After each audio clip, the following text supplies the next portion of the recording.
From Carrollton, Georgia, now an Odyssey station. Welcome to the Playbook. Now, it's a late night here in Carrollton, Georgia, the city of dreams.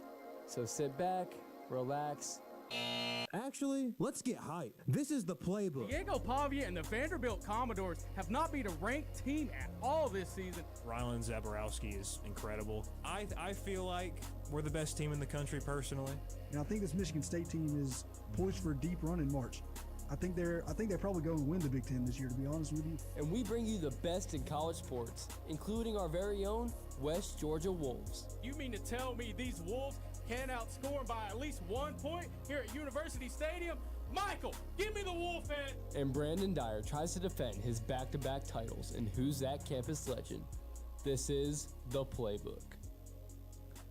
Good evening, everybody, and a welcome in to another edition of the Playbook. We had our March Madness special. We had the sequel last week, but we're running it back 3 times. That is right. We now have the March Madness special trilogy going on, and the Final Four in college basketball is all set. We have a great show lined up for you guys, and around the table here is going to be the man behind the board, Aiden Abey, across from me, Mr. Michael Miller, and JT Groves, as always, to the right of me. Now, I mentioned that this would be a trilogy episode here, but I want to go around the table and really, because I hear this discussion happening a lot. What are some of you guys' favorite movie trilogies? I'll start it off. I feel like the Cars trilogy. No. Awful. Aiden, mute his mic. I'm Mute his young. mic. No. I was going to pick the same thing. Aiden, keep your hand away from that. I was going to pick. All right. That was my I think the Cars trilogy is one of the best trilogies of all time, at least my favorite trilogy, just because it came out in 2006. I was born in 2006, so I grew up with that kind of trilogy. Lightning McQueen is one of my favorite favorite characters in any movie ever. Oh, great character. But I'm also a little bit of a Jackson Storm fan as well. But overall, that entire trilogy, Cars 2, you could say there's talks of that being the best one, but there's also talks of that being the worst one of the 3. And so when you really don't know, they're all peak. They're all great movies, and I think it's one of the top. Who are you meeting that thinks Cars 2 is the best one of those 3? I'm right here. Because Hey, Nate. Aiden, of course, the I'm right car here. guy here. Well, it's What's your take on this? it breaks Try down. and sell me on Cars. yeah. Well, it breaks down the international racing circuits. Brings all modes of racing that I love. I love all parts of it, and it brings them all together into great race scenes. Some of the best racing. You know what on- that might be? in the That might be series. one of your favorite movies because it has political undertones. And yes, political undertones. The wealthy cars are trying to murder people for their own profit. They're getting oil companies are running everything from behind the scenes. It might have actually been a seminal movie in a lot of my beliefs today. I was going to say the movie has nothing to do with racing. It's just the whole plot of it is just that whole thing with the wealthy cars. There's plenty There's of no there's racing plenty of going on. great. Oh, there's Barely a lot any of racing. racing. Francesco now, is. I do love Cars 1 and I do love Cars 3. But I have been very vocal on I think that Cars 2 may be the worst Pixar film that I have seen. I'm not going to say it's the worst one made because I haven't seen all of them, but might be the Capitalist- worst one that I have ever seen. A capitalist sympathizer. Mr. Michael, what about you? I think we're thinking about it the wrong way here. In terms of kids movies, yeah, I would say Cars is probably my favorite Yeah, I trilogy agree, in yeah. that way. We gotta be But- serious. But the Dark Knight trilogy is by far and away my favorite trilogy of all time, regardless of any movies. Now, I do love all 3 of those movies, though. I love The Dark Knight. What is it? The Dark Knight, The Dark Knight Dark Knight Returns, Rises. and The Dark Knight Rises. No, it was Dark Knight Batman Rises. Begins. Or is it is the Batman first Begins? one. Oh, Batman It's Dark Begins is Knight. the And that's first the one in that's that one? yeah, that's the boring one. That's the one where he's at. That's the Christian Bale Batman, right? Yeah, Christian Bale Batman. Batman Begins is boring. That's my That's a problem good with the movie. trilogy. It's just a real long training sequence of Christian Bale in there. Not great. I'll be honest with you. Batman Begins is not the finest, but the other 2 are great. You don't Or like not. him in the Himalayas for the first hour of Yeah, the movie? nah, it's not my stuff. But the Dark Knight's probably the best superhero movie ever. If I mean, put a gun to my head. That's I my don't- favorite superhero. Batman, first of all, Batman isn't the best superhero. I think Spider-Man's the best superhero. Therefore, Batman trilogy can't be the best because he's not even the best superhero. But Lightning McQueen is the best racer of all time. Mathematical. Would you say Spider-Man, the Tobey Maguire trilogy, is better than the Dark Knight trilogy? The old Sam Raimi Spider-Man movie. I think there's an argument for it. I think there might be an argument for That's what I'm it. saying. That's what I I'm saying do to say like that. Dark Knight. I'm not dissing on Dark Knight at all. But I just think that Spider-Man's a better superhero, and sometimes, most of the time, I think the movies are better as well. Michael, you want to defend the Dark Knight trilogy here? You're getting a lot of hate for I it. mean, I'm not if hating on it. We're I'm not talking hating about on a it. Christopher Nolan directed trilogy versus whatever Jack Wagon directed the Spider-Man movies over All here. right. So I Sam think that's Raimi's- really kind of Sam all Sam it is. Raimi's Raimi's not. okay. No, Sam Raimi's a great, very respected director. Yeah, don't hate on Sam Raimi, guys. Come on. Can I throw one in there that the third movie hasn't came out of this trilogy yet, but it's the Dune series. I've been watching this like this past week. I watched the first one on Thursday night, and then I watched Dune 2 last night. And can I say that both of them ending on cliffhangers? The third one is going to be exciting. It comes out in December this year. I think that by the end of it, that's an amazing movie. And everything about it, the cinematography, the storyline of it, everything about it is amazing. And I'm excited for the third one to come out. But that will be the best of all time. So listen, I have two of them I go back and forth on. Neither one of them got mentioned. And the first one is going to be the Star Wars, not the original three that came out in like the 70s and 80s, but it was I think the prequels, I think 1, that's 2, what and they 3? call them, is the ones that follow Anakin Skywalker.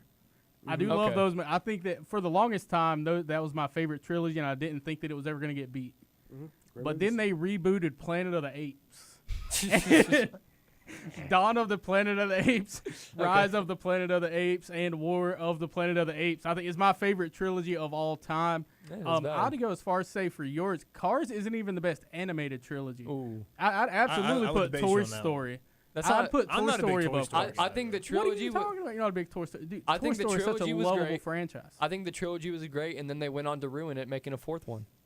Well, yeah. I didn't like the third one either, though. I wasn't I'm ever going to be gonna- honest with you. I hated the I fourth think the one. They second- could have stopped at 3, and they had the perfect movie trilogy. I to think be the honest second with one you. was great, Yes. and I think it's the complete opposite of Cars. I think the Cars 2 is the worst, but I think that Toy Story 2 is the best out of the three. I'd agree. And I feel like, but they went on to ruin it a little bit, making Toy Story 4, even Toy Story 3, I don't think was that great. But 1 and 2 definitely make up for that third one. Disney got greedy. So like, and I can see an argument with Cars and Toy Story. I know we've had this talk a lot at the station, but I can definitely see that argument of which trilogy Disney's is better. got greedy and then just started making just movies when they didn't really need to be making them. Cars Yeah. 3 was the perfect ending to a trilogy, the most perfect ending to a trilogy that I think I have ever seen. But you guys, that's enough about movies and trilogies. I'm here to tell you, are you ready for the hottest concert that ever hit West Georgia to make its return? Wolfstock 2026 is back. Let's go. Come experience the greatest music on Thursday, April 9th from 6 to 9 p.m. and unleash the wolf within the Campus Center Ballroom. There will be live music, food, games, and more. Don't miss out on UWG's own finest performers at the biggest concert of the year. You might even recognize a face or two. Wolfstock 2026 is brought to you by Monster Energy, Westwoods Apartments, Dine West, Flagship Carrollton, Illuminated Productions, and Osier Apparel. Aiden, let's tip off this show. All right, everybody in here, are you ready for the kickoff? I said, are you ready for the kickoff? So, there was some basketball that happened over the weekend in there's a lot of the Sweet basketball 16 going on. and the Elite 8. And I just want to start by asking around the table, who do you guys think looked the most impressive in the Elite 8? I think this is an obvious answer, and I think it's the Michigan Wolverines. I mean, you just beat a really strong Tennessee team by more than 20 points. This looks like the best team in basketball right now. Them and Arizona going against each other, that should be the national championship game in my opinion, but they're on the same side of the bracket, and that's just not possible. So we're going to see either a UConn or an Illinois in the championship no matter what. But I think that these two on the other side, Michigan and Arizona, are the top two teams. They've looked the most impressive all tournament, and especially in this Elite Eight, just Michigan absolutely dominating Tennessee. I think Michigan's looking like the best team right now. What about you, Mr. Michael? I would agree exactly, too. I think Michigan looked the best this weekend. But also Arizona looked right up there with them. I think, like JT was talking about, I think this is the national championship game this week between them two. I think whoever wins that game is going to win the national title. UConn really probably shouldn't even be here right now. They kind of got lucky at the end of that game to get to where they're at. And then Illinois did look pretty – I like what Illinois did against Iowa this weekend too, but they're just not good enough to compete with Michigan and Arizona, in my opinion, if they play their best game. So I think this weekend we get Michigan and Arizona. That will tell us who the real national champion is going to be on Monday night. What about you, Mr. Aiden? The most impressive win this weekend was UConn. getting the win over Duke. And it was, you can't say it was luck. This team shot 20% from the field or from three for the night. They didn't get lucky at the end of the game with the three. They were due. They were owed that three by how many they had missed in the rest of that game. The way that this UConn team battled through, being completely unable to shoot the ball from deep the entire game, they still were in the game throughout the end of that second half, and they made it happen there at the end. That's what happens in March. I think all of these games were impressive. I mean, you could say Illinois having a very impressive winning by double digits against Iowa, who climbed their way all the way here by beating Clemson. They beat a number 1 ranked team in Florida, and then they beat Nebraska. I mean, that's pretty impressive to make it all the way to the Elite Eight as a 9 seed.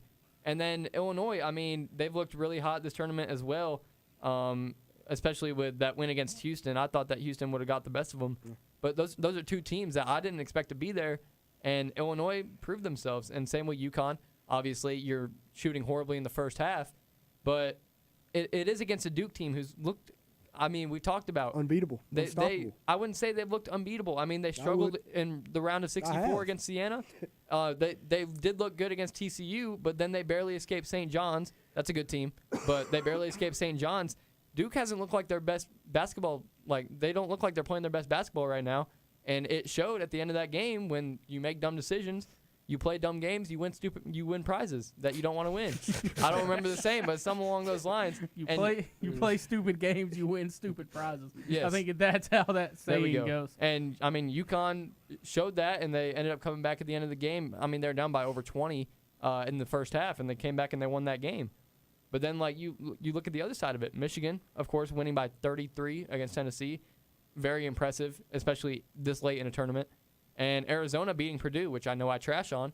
But Purdue is a good basketball team. I mean, you have 3 seniors. Now he admits it. Obviously, Purdue's not going to be back here next year, I don't think, unless they do some crazy recruiting.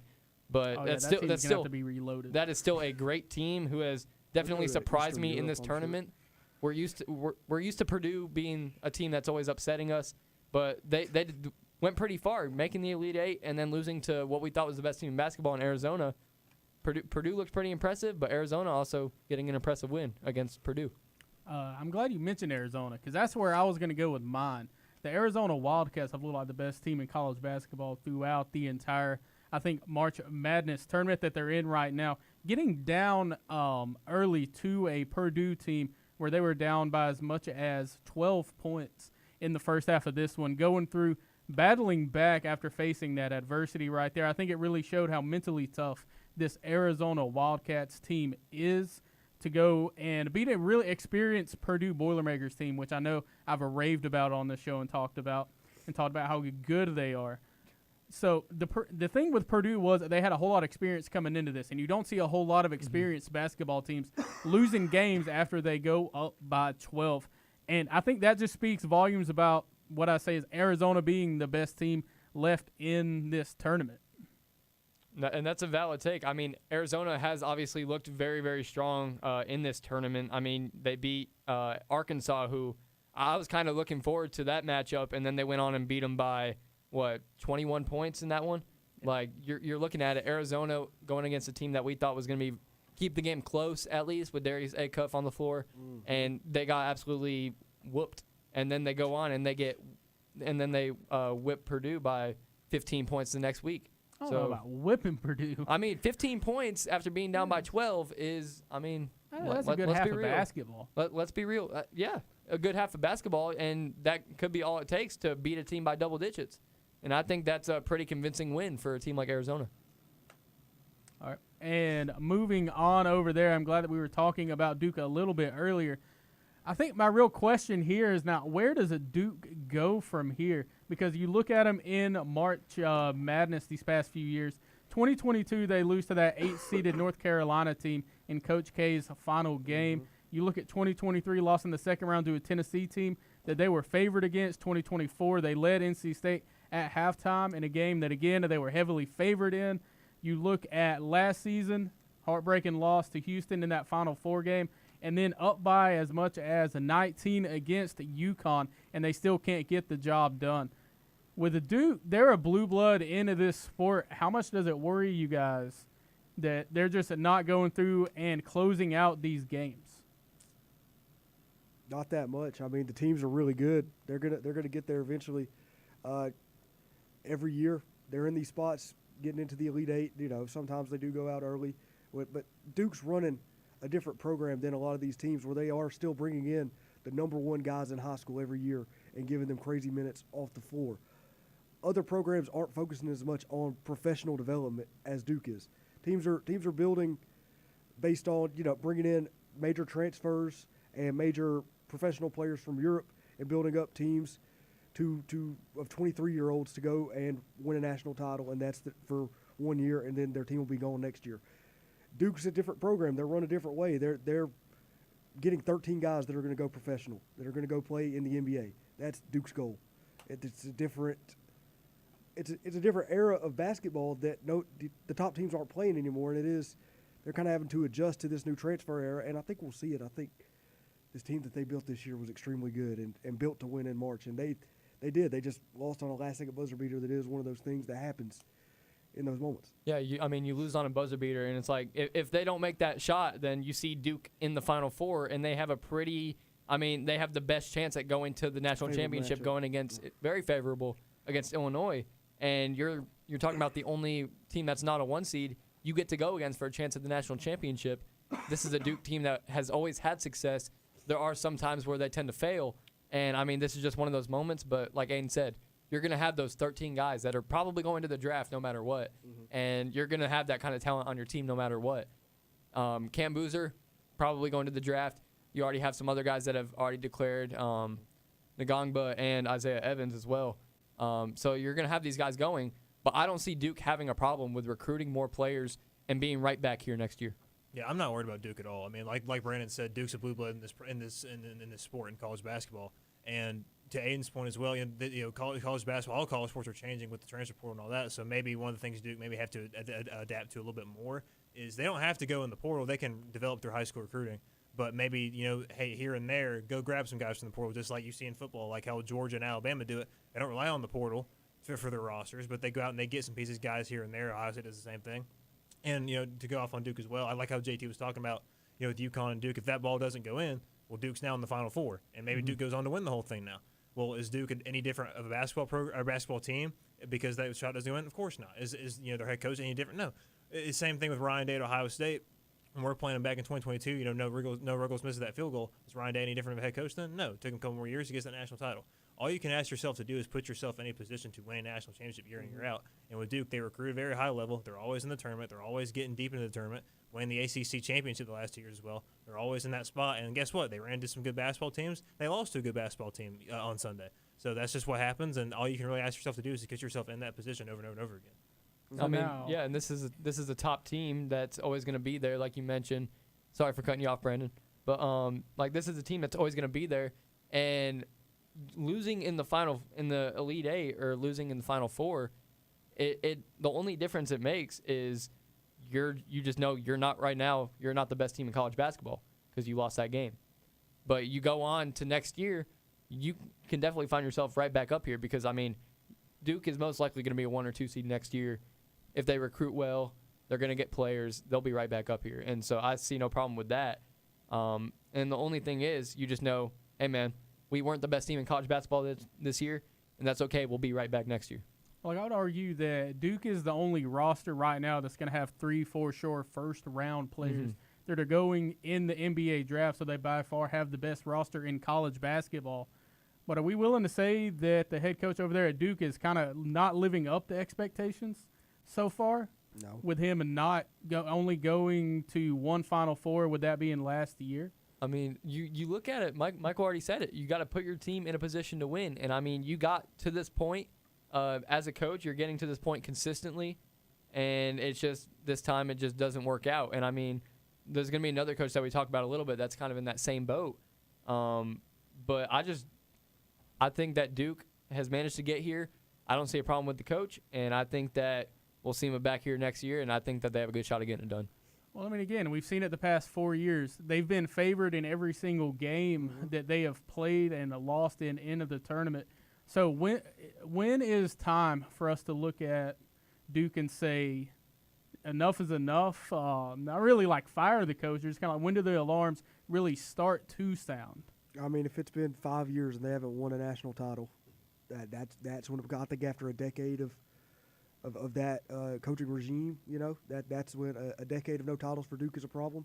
But if you're out there in the Final Four winning the ACC, playing for deep tournament runs, that's what matters there. Developing first round picks.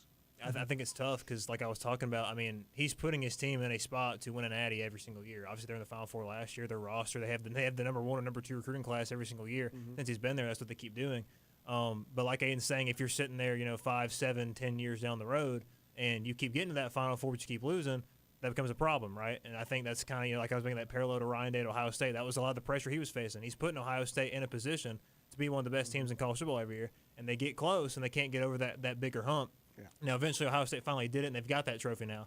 But it's just kind of one of those things, too, where I think it's, Ryan Day, he wins that one national championship that year. And so now everybody's, a lot of people, not everybody, but a lot of people's perspective of Ryan Day shifted at 180 once he just has that trophy.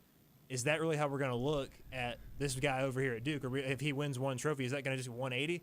I don't think there's really that big of a difference. But if he has a trophy or not, it's not going to make him really any different of a head coach, in my opinion, than what he is right now. Yeah, and I think he's still a great head coach. He has a great roster, and, I mean – obviously, you have guys going to the league, but you're going to bring in more guys. I think Duke has always been that blue blood, like you mentioned, and I think that they're going to continue to recruit well. And like I mentioned before, they're going to be right back here next year. Yeah, but John Shire's not on the hot seat. No, not at all. In any way. Not at all. But as much as we can talk about Duke's future in basketball, I want to talk about how we are improving the future, and that's with our pre-K book drive. Wolf Radio and Wolf Sports Network are proud to boost literacy rates with our pre-K book drive. Our ongoing book drive will provide a new or gently used book to every child at UWG's pre-K monthly. Give today by visiting thewolfUWG.com/book drive. Together, Wolf Radio and Wolf Sports Network will make a brighter future. Visit thewolfUWG.com/book drive. And when we come back, we're going to be talking about our thoughts on the tournament so far, some surprises, and some disappointments. Yo, this is JT Money, and you're listening to The Playbook on Wolf Sports Network. We do not affiliate with Disney Channel. It's a new semester here at West Georgia, and that means a brand new season of sports out of pocket. I love Jameis Winston to death, but look at the guy. Like, come on, that's not the veteran quarterback that I want to be. He's a locker room guy. They got Jonathan Taylor back there. It's like having Saquon, just a little bit worse, but it's like having Saquon. Tune in to Season 7 of Sports Out of Pocket every Wednesday at 6, only on Wolf Sports Network. From West Georgia to the heart of Atlanta, sports don't stop. So neither do we. This is Sports Pack. Sharp takes, big highlights, and coverage to keep you locked in until the final whistle. Tune in from 6 to 7 on Mondays and Thursdays to hear what the crew has to say about your favorite team. Sports Pack, only on Wolf Sports Network. The Wolves play here.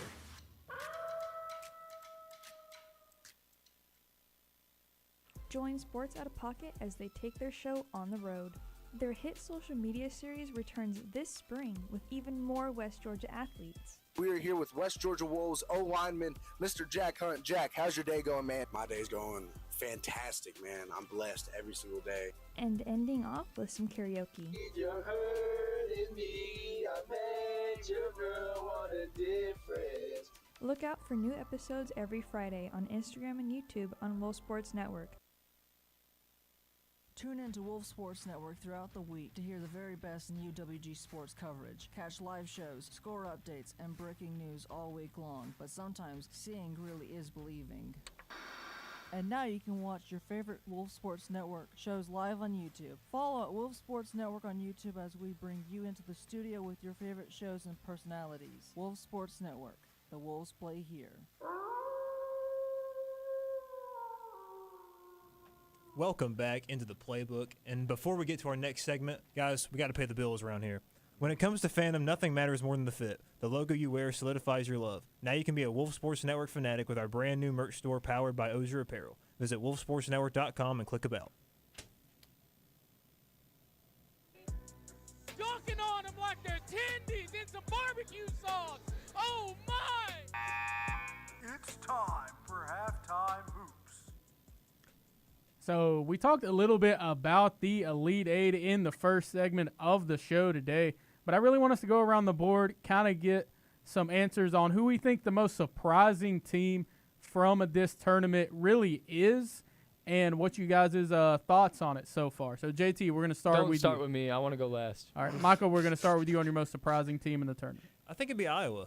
Even though they did lose this past weekend, I think the fact they went and beat Florida the way they did was really shocking. And then for them to go and play really well again and knock off Nebraska the way they did in that rivalry game we got to see there was really surprising. I just didn't think Iowa was going to get past Florida at all. So seeing them keep going, then win another game past that was really impressive to me. And I thought they played really good basketball the entire tournament. And I'm kind of sad. I kind of want to keep watching them play the way they were playing. But I think they're by far the most surprising team to me.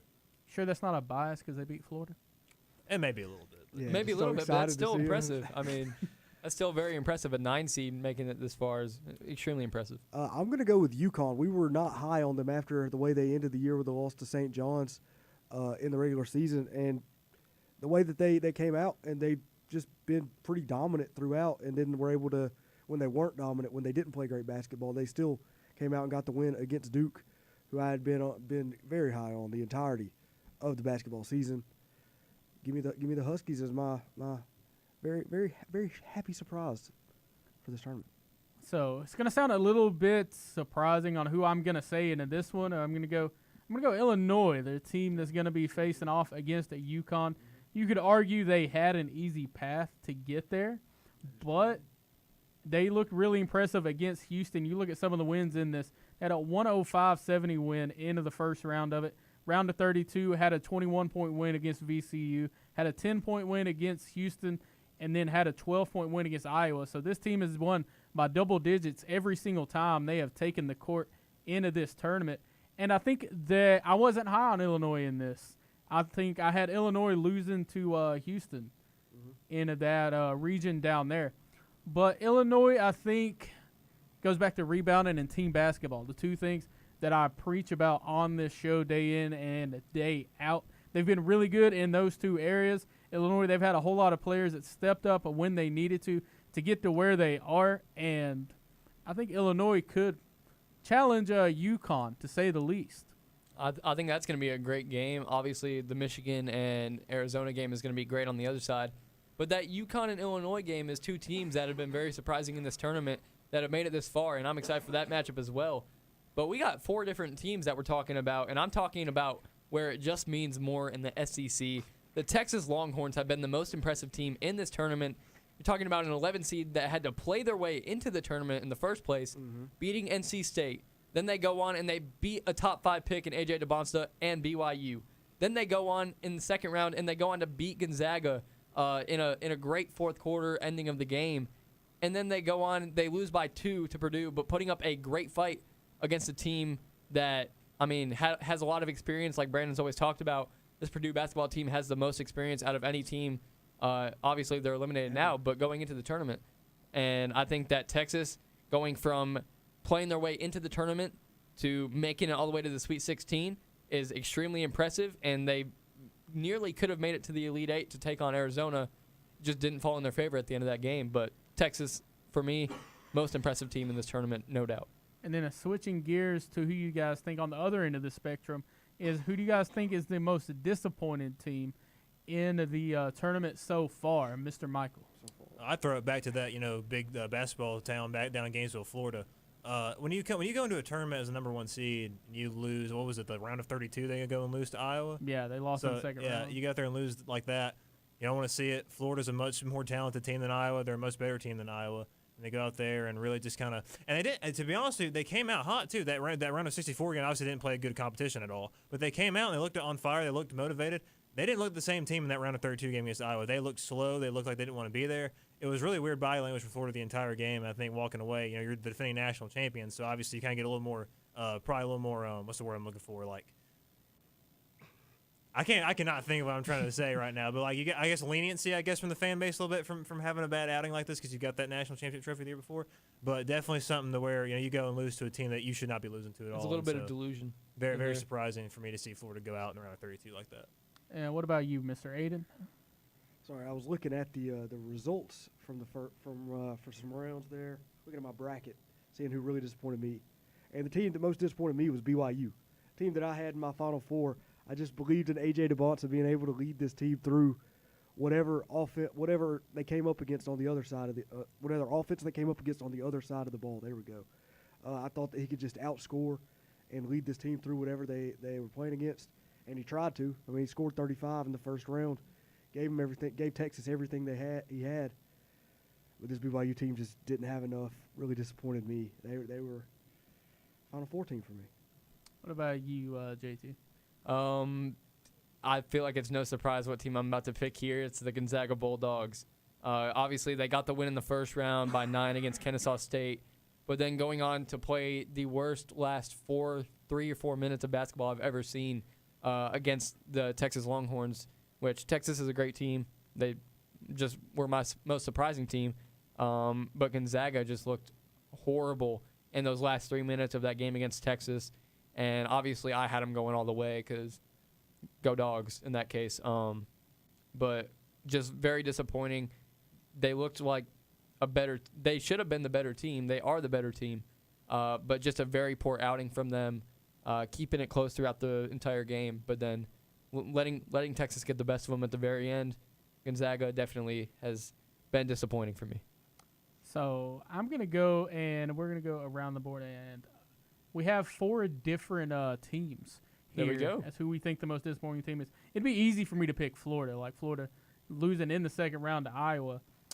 But I think Houston disappointed me the most. I was really high on Houston, had them in my Final Four. They get that first-round win against Idaho, that second-round win against a bad Texas A&M team. But then they go and they lose to Illinois by 10 in that one. And let me say, this was a Houston team that, again, I thought could compete for a national championship. Me too. You go out, lose by 10 to a team that I thought really was probably the 5th, maybe 6th best team into the Big Ten itself. And Houston, I forget, where did they wind up in the Big 12 tournament? I think they wound up losing early into that one as well. But specifically, Kingston Flemings went 4 for 10 in that game. And I thought they really didn't play into him as much, and that's what led to Houston really losing that game against Illinois. Like, again, Houston, again, I just had super high hopes for, and they wound up just going through and disappointing me into that one.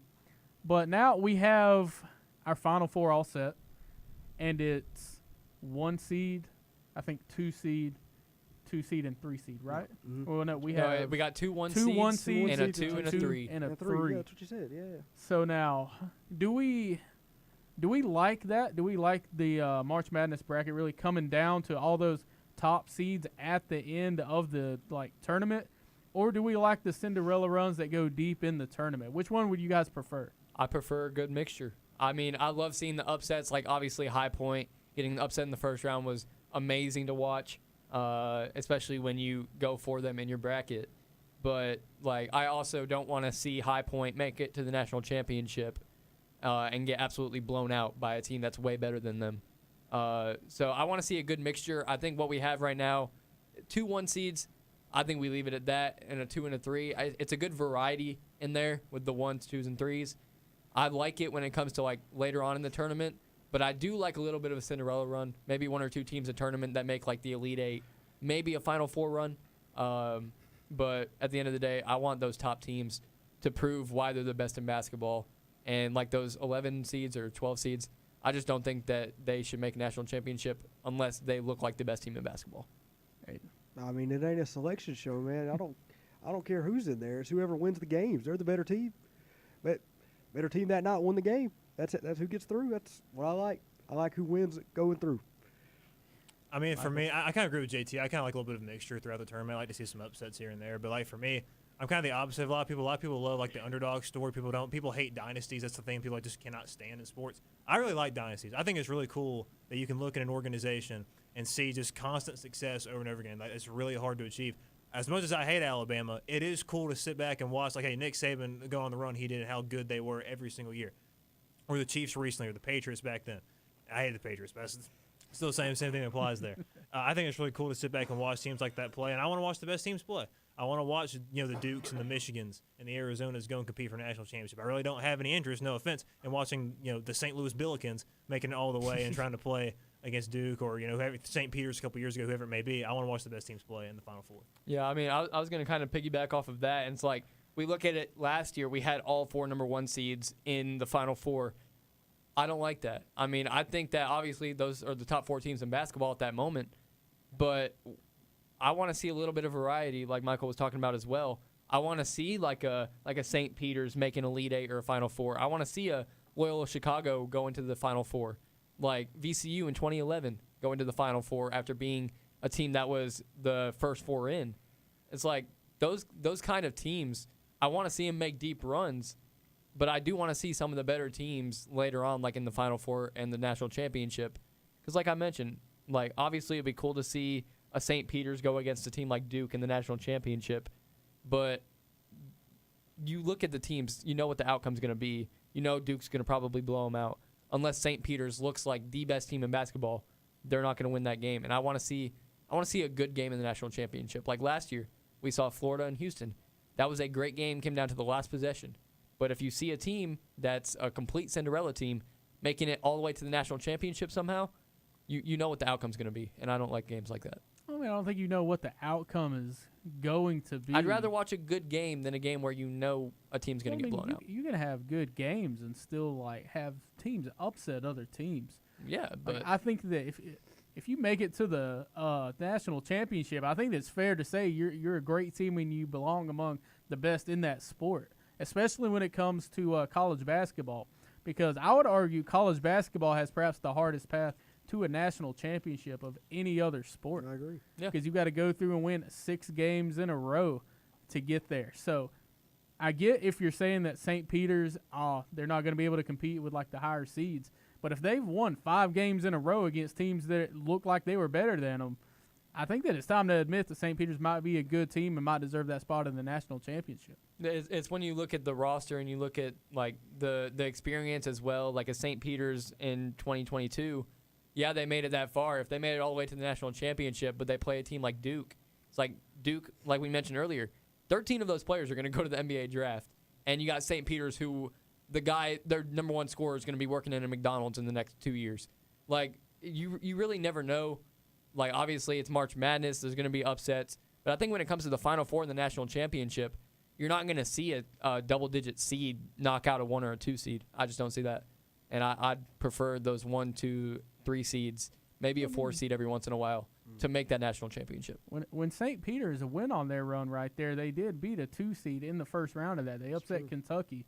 Yeah. And then they beat That's number Kentucky, 7 seed Murray State, and then they wound up beating number 3 Purdue, ultimately falling to North Carolina into the Elite 8 of that one. Yeah. But I would argue they had a better I think that there's a lot of emphasis put on the roster and not how the team is played out there on the court. I think that roster-wise, of course, there's going to be the higher seeds that have the better teams and better rosters that are constructed. But you go out there, and there are teams like St. Peter's, like we were just talking about, that can go out there, play their brand of basketball, and still wind up getting wins, and you wind up stacking up a couple of them, and you wind up being a Cinderella team. Yeah. I think it's just kind of one of those things that, like, I think what JD's really trying to say is, like, even though St. Peter's goes on that run, they win some of those games, they play hot. Kind of like TCU back in the playoff. You know, they beat Michigan in that game.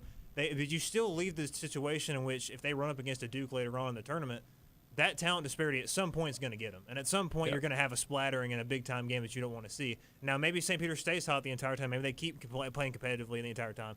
But you can't really count on that. And having that kind of thought in the back of your head going into a championship game, I think kind of does devalue the game itself. And you're kind of sitting there like, well, they've been playing hot, but you know Duke's got 3 first-round picks. And to JG's point, these St. Peter's guys, if they're lucky, one of them may make a G League spot. You know what I'm saying? So it's kind of that thing where at some point the roster disparity kind of does come up to you at some point. Well, I think that's the beauty of what March Madness is, because March Madness, this postseason is really built on the Cinderella concept. And, I've got to pick the biggest upset. This team's going to beat this team. And I think March Madness relies heavily on that. That's what gets everybody interested in March Madness. It's, the 16 seed can go out and beat a 1 seed. Even though it's only happened twice, the 15 seed can beat a 2 seed. It gives teams like that the opportunity, and those teams capitalize on that opportunity day in and day out. Well, I mean, I feel like there's a reason why the lowest seed to ever win a national championship was an 8 seed. I mean, that's still in the top half of the seeding because you have 16. If the seeding goes down to 16, that's a top 8 team in that region that's going on to win the whole thing. And so I feel like Villanova is that team that was that 8 seed to go on and win the national championship in like 1980 something. I think it was like 85. But they went on to win the national championship as an 8 seed. That's insane. Like I think that there shouldn't be a team like an 8 or 7 seed. You're not going to see that very often unless that team secretly has like a bunch of talent and they ride a high like how St. Peter's has, or like VCU. Like I don't see a team that's an 8 seed going all the way. Take it away, Aiden. Fun fact. Binge drinking is consuming 5 drinks or more on one occasion for males and 4 drinks or more for females. However, some college students drink at least twice that amount. That is why Dream City Brewing Company has joined Wolf Sports Network and Wolf Radio's Drink Responsibly campaign to remind all our Wolves to stay safe while drinking. Never drink under the age of 21 and always have a designated driver. And throw in some good food while you're at it. All right, keep it with us. We'll be talking more about college basketball after the break.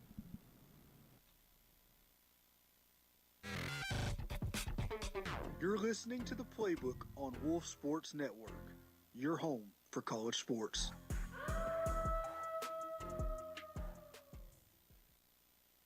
Attention, attention. Everybody cancel your plans for April 9th from 6 p.m. to 9 p.m. right now. Because Wolfstock 2026 is happening in the campus center with fun games, awesome food and prizes, and only the best music. On top of all that, Monster Energy is giving out free samples to everyone at Wolfstock. You do not want to miss an opportunity like this. And the best part, you don't even have to be a student. So bring your family, friends, and tell everybody you know that Wolfstock 2026 is happening April 9th from 6 p.m. to 9 p.m. But this event couldn't happen without our sponsors. Dine West, American Pie Pizzeria, Flagship Carrollton, Westwoods Apartments, Osier Apparel, Illuminated Productions. This free event is brought to you by Wolf Sports Network. The Wolves play here. What's up? This is Parker Andell, and I'm the newest voice of Sports Out of Pocket. Step into Lucky Season 7, where the odds are in our favor. Crazy insights, hidden stories, and conversations that will pay off every single time. With a fresh season and a fresh voice, Lucky Sevens is here. Tune in to Sports Out of Pocket every Wednesday at 6, only on Wolf Sports Network.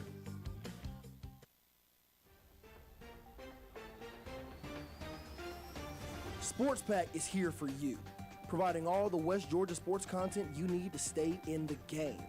Tune in to Wolf Sports Network every Monday and Thursday from 6 to 7 p.m. so you never miss a beat as the crew takes you through the wild world of UWG sports, while also keeping you updated with your local Atlanta teams as well.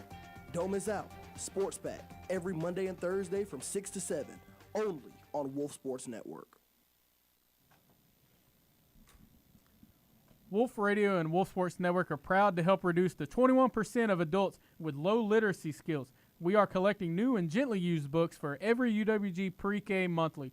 Give today by visiting thewolfuwg.com/book drive. That's thewolfuwg.com/book drive. Dunking on them like they're tendies in some barbecue sauce. Oh my! It's time for halftime hoops. And so we've talked a whole lot about the teams that were into the Elite Eight and the teams that wound up winning it. But it's time to talk about the Final Four. And that is the Fighting Illinois against the UConn Huskies and the Arizona Wildcats taking on the Michigan Wolverines.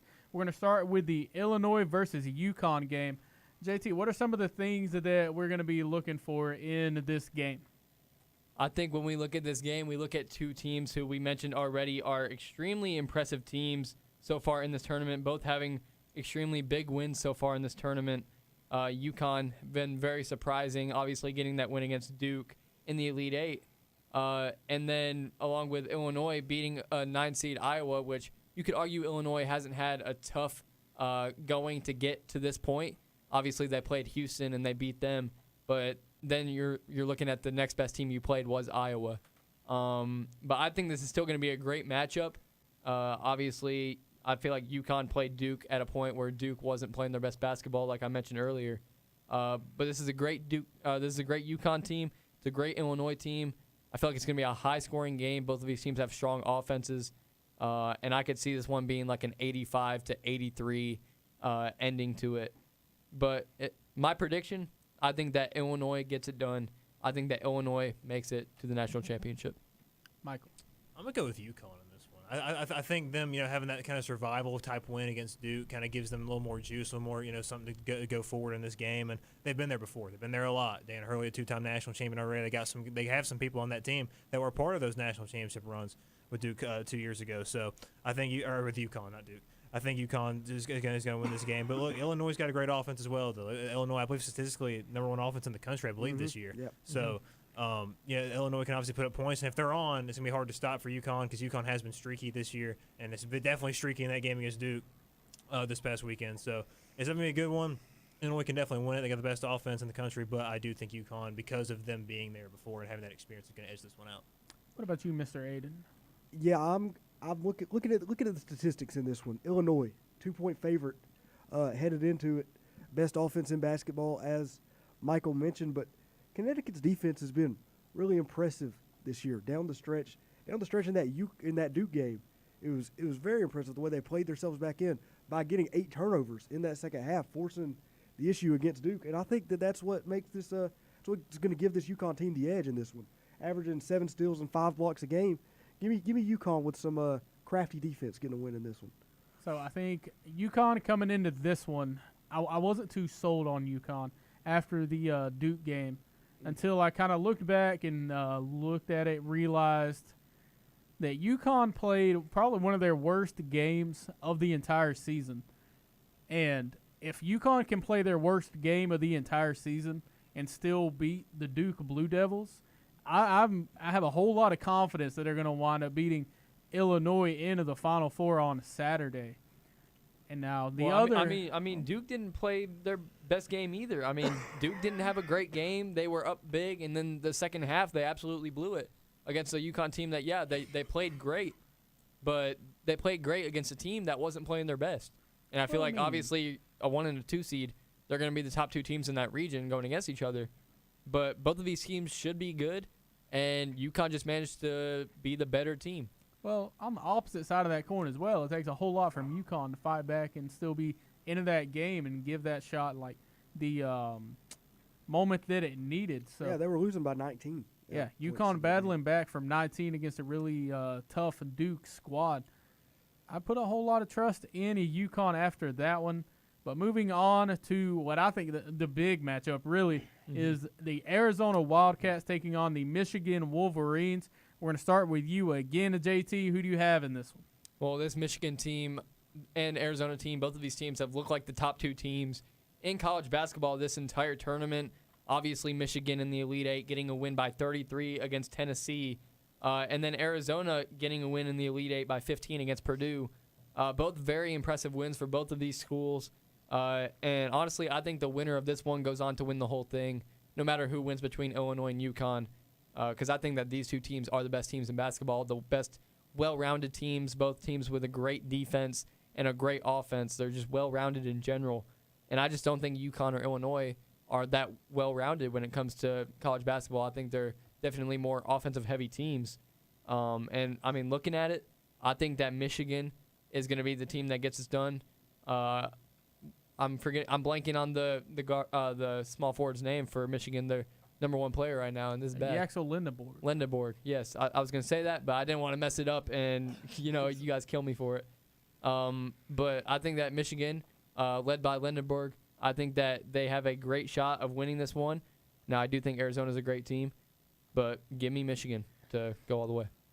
This is going to be one of those games where it's this great offense going to beat great defense, or this great defense going to beat great offense. And you look at these 2 teams specifically, Arizona, one of the best teams in the country in the paint in terms of scoring. Michigan's the best team in the country statistically in the paint defensively. So that's going to be the games won and lost. I'm going to go with Michigan. I think the defense gets it done. I think they've been the best team in basketball for most of the year. I know they lost that game to Duke, but I still felt after that game that Michigan was the best overall team in basketball since then. And I'm going to go with the Michigan Wolverines to win this game. And then, like JT said, this is the national championship game. Winner here wins the whole thing. What about you, Mr. Aiden? Well, that was some great statistical analysis there, Michael. I'm looking at this and I see Jaxel Lindeborg. Sounds like a tremendous Belgian soccer player. I like that. So I'm going to go with Michigan to go to the national championship. They're going to be favored in that one, too. So I do think these are the two best teams left in the Final Four in this one. I think Arizona, the big thing with them is they have made a habit this tournament of getting to the free throw line. Sorry, Aiden's dying over here. But we live. Arizona has made a habit of getting to the free throw line in this tournament. All right, it's not that funny. Yeah, but like you said, Arizona's doing a great job getting to the free throw line. Like Michael said earlier, I think that's where this game is going to be won. It's going to come down to who performs the best into the paint in this one. Brandon Dyer is unable to host right now due to... I've been coughing all episode. I don't know why that's funny now. I think it was the table shake that happened when you okay. like jumped off. I was just trying to get away from it. That's my bad. I think Arizona's... I think... All right. I think Brandon's done. Who do you got? Who do you got? I have the Arizona Wildcats. All right, there we go. Let's needless to say, there's going to be a lot of campus legends. Campus legends. Roll it. Roll credits. Bush, Johnny Manziel, Jimmer Fredette, Christian Leitner. What do these guys have in common? All these players know what it's like to be a campus legend.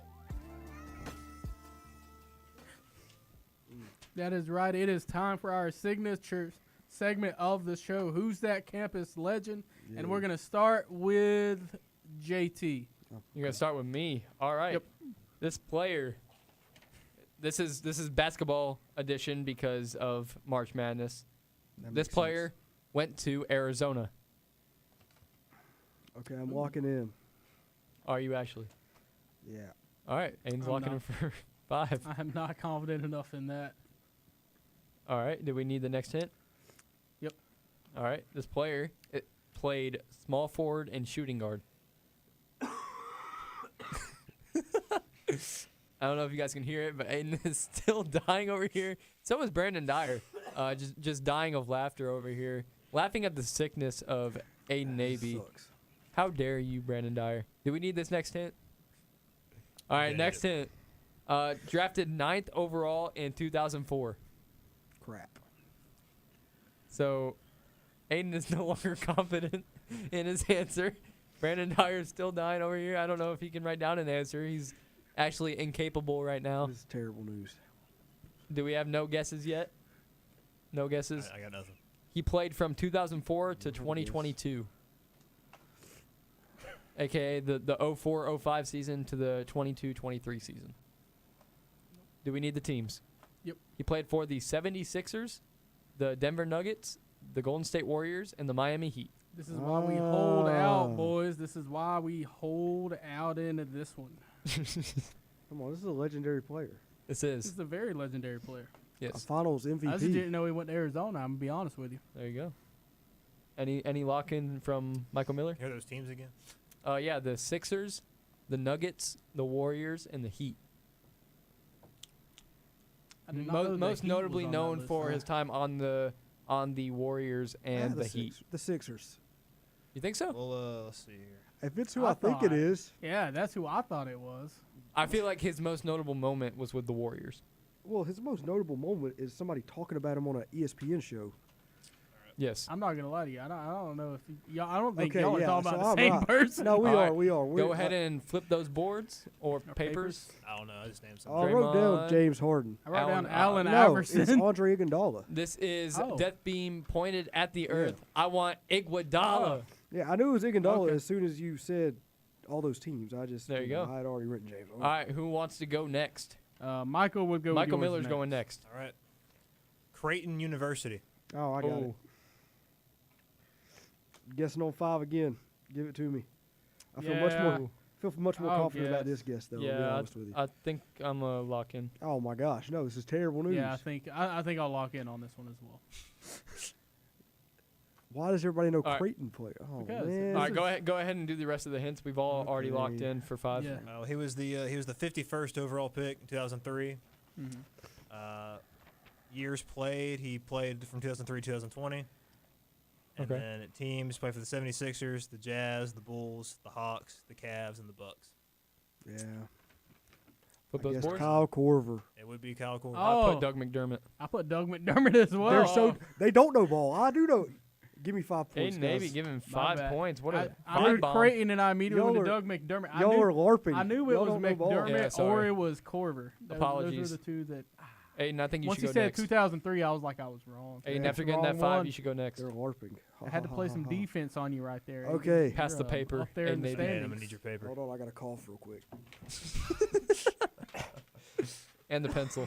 Aiden Navy. Pass the pencil as well. Oh, sorry. Boom. Good catch. Okay, my player Go went, for to, went to Gonzaga. Ooh. Ooh. I'm locking in. Shoot, I don't have his professional career up. Oh no. I got it. All right. All right. He was drafted. I'm locked in for 5. What position is he? Oh, small forward and Oh, power forward. Dang it. Oh, Oh, yeah, I No. should have waited a little still bit. need a. I should have waited for the need a hint. position. That's on me. Okay, wait. Now I go when he played. Now you years? go draft pick. Yeah, draft. Okay, he was drafted 3rd overall in 2006. I know who it is. Dang it. I don't know who this is. I'm gonna be honest with you. He played from 2000. Wait, teams now? No, Yeah, years. Years played. Years. 2006 to 2010. Ooh, not a good That's NBA rough. career. No. Definitely more known for college. And he played for the Charlotte Bobcats and the Los Angeles Lakers. If I'd Oh, have is waited. this? I forget his last name. I don't. Dang, dude. That's an important I don't know why I'm blocking mine. I already know it's not him. Because he's the one that has the Oh. long hair, isn't he? That is not very specific, but That's- he does have long hair. Yes, he does. He had like weird, like black hair hanging over his face. Yeah. I don't know what that noise was. I don't know his name, but I all know. Do we got any guesses from Brandon or Michael? That's not the feature that he was really remembered for. I wrote something down. Michael put one for I don't even have 1 a point. guess. Yeah, all right. Any guesses? I on put the I put Jalen Suggs at 5. Jalen Nope. Suggs is No, incorrect. Big Dawes TV. Big Dolls TV. That is wrong. The correct answer was the Stash. Yeah. Adam Morrison. I had the What's the last name. stash? I almost put down Zach Morrison. I just didn't know. And that would have been wrong. Zach It would've been Morrison. very wrong. Zach Morris is from Saved by the Bell. There you go. And then my campus legend went I need to paper. Michigan. Michigan. Ooh. It's a Michigan man. Michelin man. Not a Michigan man in that way, but Let's keep going. power forward. Ooh. I'm gonna lock in. Uh-oh. I just watched a women's TCU player get hurt. It's Prayers unfortunate up for news. her. Yeah, but that's a good game going on, by the way. TCU is only down by, well, now 7 after that 3 by Alright. South Carolina. But First overall pick in 1993. oh. Gosh, This I'm might be right. really bad at basketball. I'm kind of a Whose heater. idea was it to do I'm basketball? kind Whose of a idea heater was this, right now. bro? This is great stuff. Get them fired Yeah. right now, whoever I did love this. this. I think I got it right, actually. Whoever's idea this was for basketball, get them fired. Played from 93 to 2008. How many of the teams? All right. The Warriors, the Washington Bullets, the Sacramento Kings, the 76ers, Pistons, and Warriors.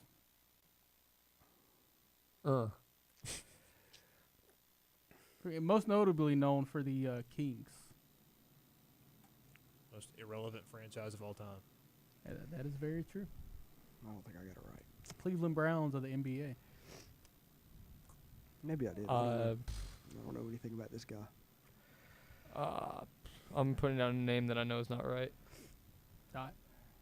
And I just blanked on his name. Never mind. Michael, you got to guess.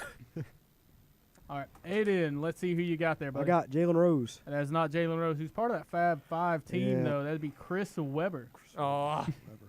And that is going to be all the time we have left here. Ladies and gentlemen, stay tuned for the 4th edition of the March Madness special next week on our national championship special. Wow, this is just like The where Godfather. We'll stay on air just like we did with the college football national championship for the college basketball national championship. We will see you guys next week.